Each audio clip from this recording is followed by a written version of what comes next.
Hello, this is Eileen, the environmental educator, who has the solutions the world needs, but no one will allow since November '93. And, that takes a toll on a lot of things. And that includes basically your insurance premiums. Right here, this is weather.com, May 5th, 2022. A $500 billion, the staggering cost of U.S. hurricanes and tropical storms since 2016.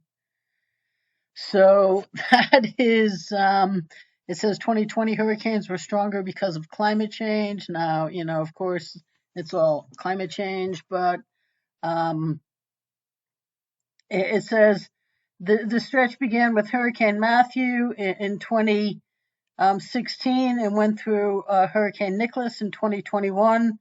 19 hurricanes and tropical storms caused at least $1 billion in damage in the U.S. when adjusted for inflation. And a series of hurricanes and tropical storms over the past 5+ years has inflicted $500 billion in total damages in the United States alone. This is just the United States alone. $500 billion, 500 billion. And in these articles they say that it costs taxpayers, but I mean FEMA, they do get involved, but really, who pays for the reconstruction and when neighborhoods get wiped out and when cars get toppled, is insurance companies. So this is your insurance premiums, right? Every time, even your car insurance, you're like, why is my car insurance so much? It's because, especially dependent upon where you live, if you're in one of the areas where, storms are becoming more by number and more severe by dollar damage, insurance premiums go up, right? I mean, I ask people in Florida, try to get, hurricane insurance. Oh, okay. It's like earthquake insurance in California. It becomes very, very pricey, even though, Florida is door after door after door of multi-million-dollar oceanfront homes. Their insurance premiums, I should go and price them, right? Just see what they actually cost. It's a lot. Here's a chart right here. The United States $1 billion disaster events from 1980 to 2021. 80 was down here. Now, as they said, this is adjusted for inflation. But 2017 was a big year. 2020 was a big year. $450 billion, $500 billion. $1 billion is 999 million plus one. Like, that's just insanity. That is a staggering cost. And it says the $1 billion tropical cyclone disasters in the U.S. from 1980 through 2021, adjusted for inflation, are shown by the bars above. Damage estimates from each of the 19 events equal a staggering $507.9 billion. So right here, the 10 costliest hurricanes in 2005, Katrina, 180 billion. That's Harvey, 2017 had 3. It had Harvey at 143, Maria at 103, and Irma at 57.5. 2018 had Michael at 28. That makes it look like it was nothing. It's $28 billion. That's not nothing. That's Andrew. I think everybody remembers that name. 54.3 billion. These are just massive numbers.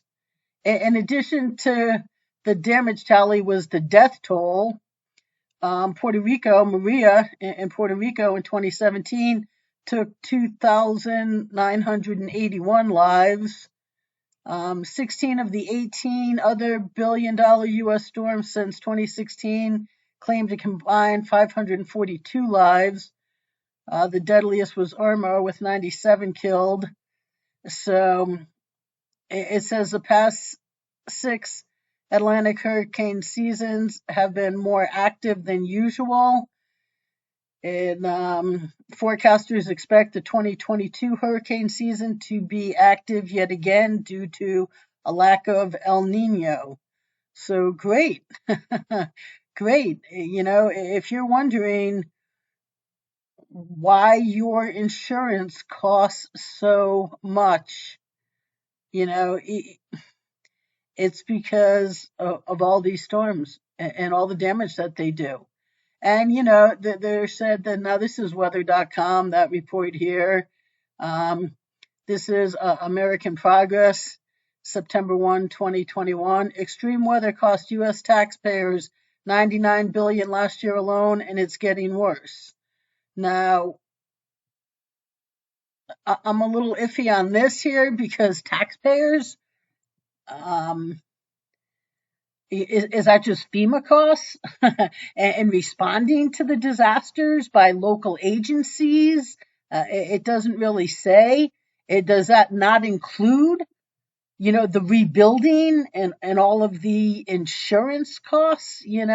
I've tried to get in touch with insurance companies and be like, look, I have these solutions. You could get the people that, are insured with you, the companies that are insured with you, living responsibly.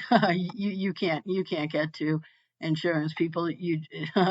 Oh boy, I've tried. I've truly tried. So it says the climate crisis is here. Extreme weather events fueled by climate change are becoming increasingly more frequent, more destructive, and more costly. Wildfires are burning millions of acres annually. Frequent back-to-back hurricanes coupled with increased flooding cause damage to already climate vulnerable communities, unable to fully recover before the next disaster strikes. So, the sixth assessment report, from, of course, the UN, the Intergovernmental Panel on Climate Change, the IPCC.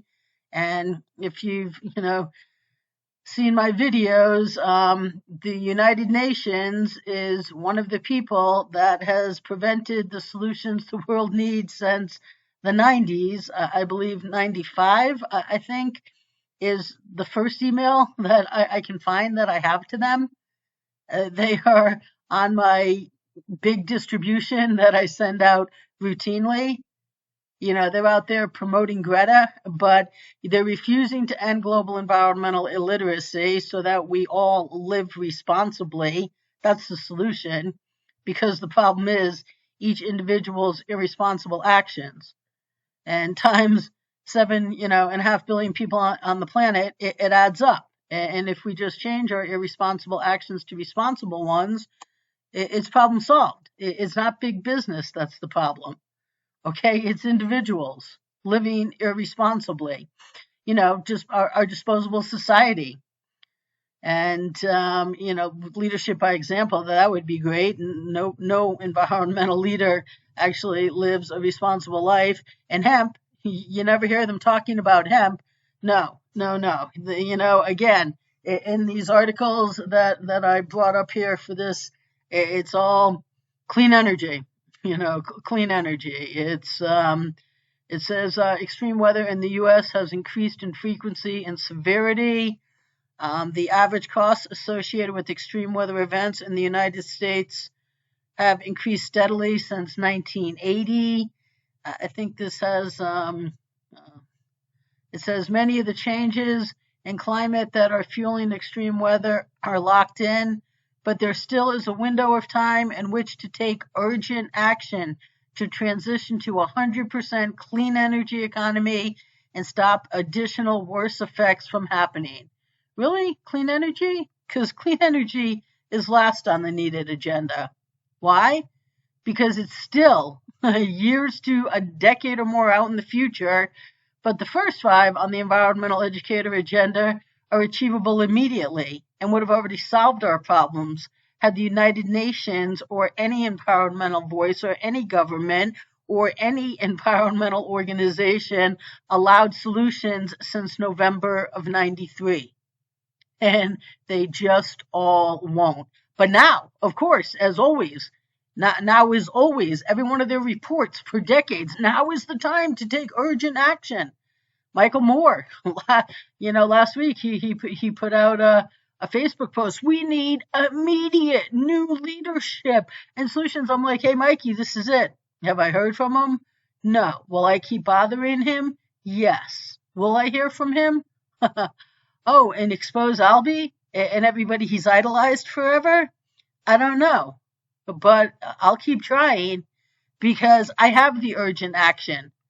We would have prevented us from getting to this situation. But, they say how U.S. extreme weather events are exacerbated by climate change. The new IPCC report stated conclusively that specific extreme weather events, as well as their frequency and severity, are attributed to climate change caused by humans. Right.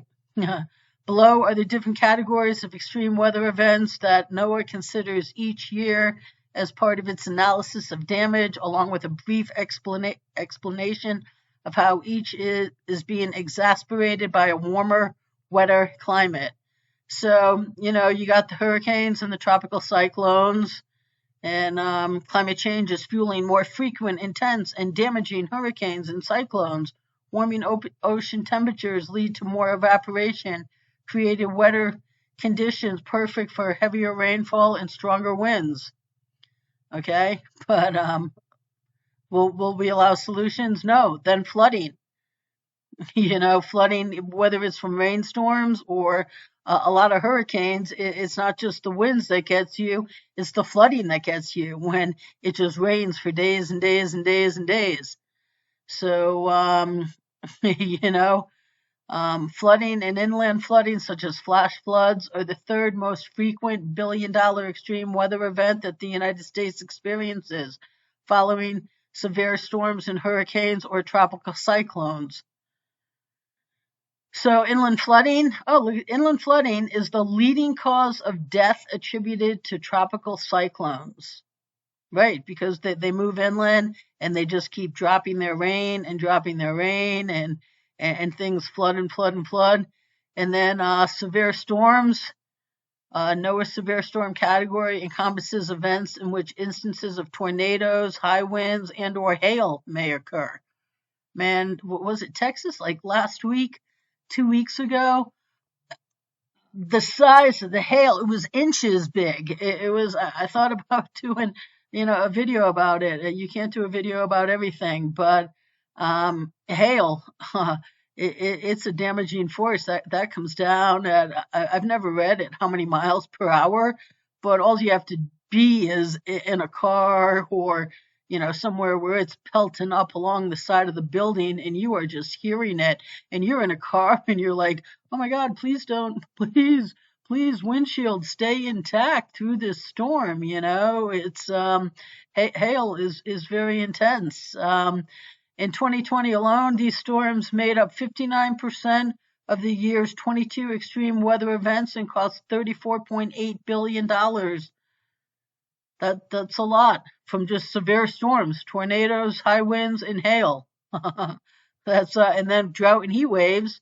Now, that's been increasing a lot more, and wildfires. Now that really goes right there hand in hand with drought and heat waves. And we're seeing that now. I mean, there was a wildfire in December. Was it December or January? Just outside of Boulder, Colorado, in the winter months. Okay, when the snow should be covered with, when the ground should be covered with snow, and then you have winter storms and freezes. Climate change just does not mean warmer weather. It also means wetter atmospheric conditions that can lead to supercharged winter storms. So those are causing problems, and oh, what's next? Well, I'll tell you what's next. Is what isn't next is solutions, actual, real solutions that would provide immediate betterment. No, they're talking clean energy, years to decades or more in the future, while refusing solutions that would actually give us betterment and would have already solved our problems. We wouldn't really care about clean energy if we got people living responsibly and if we ended our disposable society. we, we, we really wouldn't. This wouldn't be a topic. We could be moving on to other pressing global issues. So, every time you're paying your insurance premiums and you're like, how does it just keep going up and up and up? And even your tax bills here, because right here, this article says it's paid for by tax dollars. There are, a lot of government agencies that do respond, but then the insurance, they pick up all of the rebuilding or the replacement. And this is your hard-earned money. Why? Because no environmental leader, voice, agency, organization, government entity will allow solutions. So, that they cry a lot for it. They scream, now more than ever, we need solutions, right? To take urgent action. There's still a window of time in which to take urgent action, but they won't.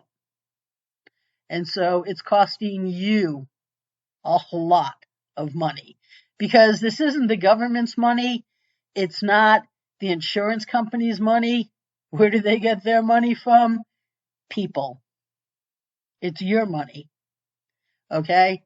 So every environmental voice out there and proven failure organization and government entity are costing you a staggering amount of money.